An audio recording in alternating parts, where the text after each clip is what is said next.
Táto demonštrácia je netradičná nie len preto, že sa deje v 6 mestách naraz aj mimo Slovenska, ale aj preto, že ju podporiť prišli deti. V Bratislave sa pred prezidentským palácom zišlo asi 150 ľudí, prevažne matiek s deťmi. Myslím si, že žiadny občan v tejto situácii nemôže zostať chladným.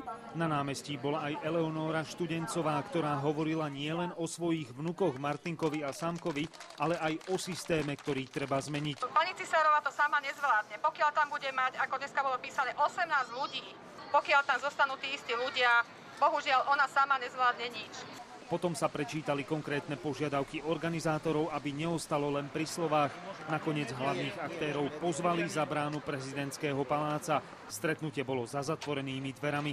Košice, 14. hodina. Na námestí v centre sa schádza asi 40-ka rodičov so svojimi deťmi. Ani po niekoľkých týždňoch tu podpora Ivane Borovej neprestáva. Pokiaľ neuvidíme Ivanu vystupovať z vládneho špeciálu aj s deťmi a za ňou ďalšie a ďalšie deti. Na dnešnom proteste žiadali vyvodenie zodpovednosti voči úradníkom. Tentoraz slovenským pracovníkom ambasád, ktorým podľa košických žien ako si tieto prípady pretekali pomedzi prsty. Pani Gašparovičová tiež mohla ovplyvniť pána manžela, je matkou. Aj v Seredi sa zišlo pár nadšencov, ktorí aspoň takto skromne prišli vyjadriť solidaritu s matkami, ktoré prišli o deti proti svojej vôli.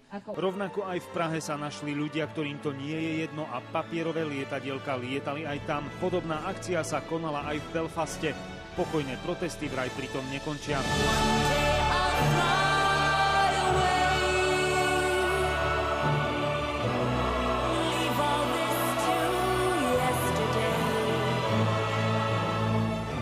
Spravodajské štáby televízie JOJ.